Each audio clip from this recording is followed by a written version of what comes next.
ಸ್ನೇಹಿತರೆ, personal experience ಹೇಳ್ಬೇಕಂದ್ರೆ ತುಂಬ ಯೂಸ್ ಆಗಿದೆ ನನಗೆ ಐಸ್ ಬಾತಿಂದ. ಅದು ಮೆಂಟಲಿ ಆಗಿರ್ಬೋದು, ಫಿಸಿಕಲ್ ಆಗಿರ್ಬೋದು. ನಿಜ ಆನೆಸ್ಟಾಗಿ ಹೇಳ್ತಾ ಇದ್ದೀನಿ, ತುಂಬ ಯೂಸಸ್ ಆಗಿದೆ ನನಗೆ.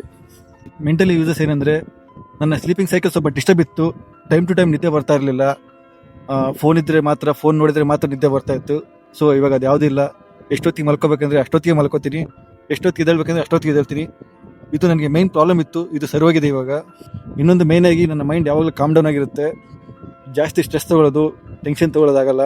ಅದೆಂಥದೇ ಸಮಸ್ಯೆ ಇರಲಿ, ಕಾಮ್ ಡೌನಾಗಿ ಡೀಲ್ ಮಾಡ್ತೀನಿ. ಇವತ್ತು ಫುಲ್ ಕೋಲ್ಡ್ ಇದೆ, ಅದಕ್ಕೆ ಟಬ್ ಒಳಗಡೆ ಮಾತಾಡೋಕ್ಕಾಗಿಲ್ಲ. ಅದಕ್ಕೆ ಹೊರಗಡೆ ಬಂದು ಹೇಳ್ತಾ ಇದ್ದೀನಿ. ಇತ್ತೀಚೆಗೆ ನನ್ನ ಮೈಂಡ್ಸೆಟ್ ಯಾವ ಥರ ಆಗಿದೆ ಅಂದರೆ, ಲೈಫಲ್ಲಿ ಎಂಥದೇ ಸಮಸ್ಯೆ ಇರಲಿ ಅದಕ್ಕೊಂದು ಸೊಲ್ಯೂಷನ್ ಇದ್ದೇ ಇದೆ. ಸೊ ನಾನು ಇದನ್ನ ಅರ್ಥ ಮಾಡ್ಕೊಂಡಿದ್ದೀನಿ. ಸೊ ಆಗಿರೋ ಸಮಸ್ಯೆಗೆ ಸೊಲ್ಯೂಷನ್ ಹುಡ್ಕೊಂಡು ಮುಂದೆ ಹೋಗೋದಷ್ಟೇ. ಸೊ ಐಸ್ ಬಾತಿಂದ ಇದೊಂದು ಮೇನ್ ಚೇಂಜಸ್ ನನಗೆ. ಇನ್ನೊಂದು ಹೇಳ್ಬೇಕಂದ್ರೆ, ನಾನು ಬೆಳಿಗ್ಗೆ ಐಸ್ ಬಾತ್ ಮಾಡಿ ಹೋದರೆ ಡೇ ಫುಲ್ ಆ್ಯಕ್ಟಿವ್ ಆಗಿರ್ತೀನಿ, ತುಂಬ ಖುಷಿಯಾಗಿರ್ತೀನಿ. ಅವತ್ತು ಏನಾದರೂ ಐಸ್ ಬಾತ್ ಆಗಿಲ್ಲ ಅಂದರೆ ಡೇ ಫುಲ್ ಡಲ್ ಇರುತ್ತೆ, ಟೈಮ್ ಟೇಬಲೆಲ್ಲ ಚೇಂಜ್ ಆಗಿರುತ್ತೆ.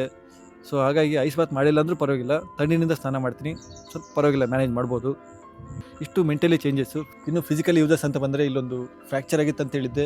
ಅದು ಆಗಾಗ ಪೈನ್ ಬರ್ತಾಯಿತ್ತು, ಆಗಾಗ ತೊಂದರೆ ಕೊಡ್ತಾಯಿತ್ತು. ಸೊ ಇವಾಗ ಅದು ಕಂಪ್ಲೀಟಾಗಿ ಕಡಿಮೆ ಆಗಿದೆ. ಇನ್ನು ಸ್ಕಿನ್ ವಿಚಾರಕ್ಕೆ ಅಂತ ಬಂದರೆ, ನನ್ನ ಫಸ್ಟ್ ವೀಡಿಯೋ ಹಾಕ್ತೀನಿ ನೋಡಿ, ಅದರಲ್ಲಿ ಎಷ್ಟು ಡಲ್ ಇದೆ ನನ್ನ ಸ್ಕಿನ್ನು. ಇವಾಗಿನ ವೀಡಿಯೋ ನೋಡಿ ನಿಮಗೆ ಗೊತ್ತಾಗುತ್ತೆ ಎಷ್ಟು ಚೇಂಜಸ್ ಆಗಿದೆ ಅಂತ. ಐಸ್ ಬಾತ್ ಮಾಡಿದಾಗಿಂದ ಪಿಂಪಲ್ಸ್ ಕೂಡ ಭಾಳ ಕಡಿಮೆ ಆಗಿದೆ. ಫ್ಯಾಟ್ ವಿಚಾರಕ್ಕೆ ಬಂದರೆ, ಸ್ಟಾರ್ಟಿಂಗಲ್ಲಿ ಸ್ವಲ್ಪ ಫ್ಯಾಟ್ ಇತ್ತು, ಇವಾಗ ಕಂಪ್ಲೀಟಾಗಿ ಬರ್ನ್ ಆಗಿದೆ ಅದೂ. ಇನ್ನೊಂದು ಆನೆಸ್ಟಾಗಿ ಹೇಳ್ಬೇಕಂದ್ರೆ, ನನ್ನ ಮೈಂಡ್ ಮತ್ತು ಬಾಡಿ ತುಂಬ ಸ್ಟ್ರಾಂಗ್ ಆಗಿದೆ. ಇಷ್ಟೇ ಸ್ನೇಹಿತರೆ, ನಿಮ್ಮ ಸಪೋರ್ಟ್ ಹೀಗೆ ಇರಲಿ. ಥ್ಯಾಂಕ್ ಯು ಸೋ ಮಚ್ ಎಲ್ರಿಗೂ. ಧನ್ಯವಾದ.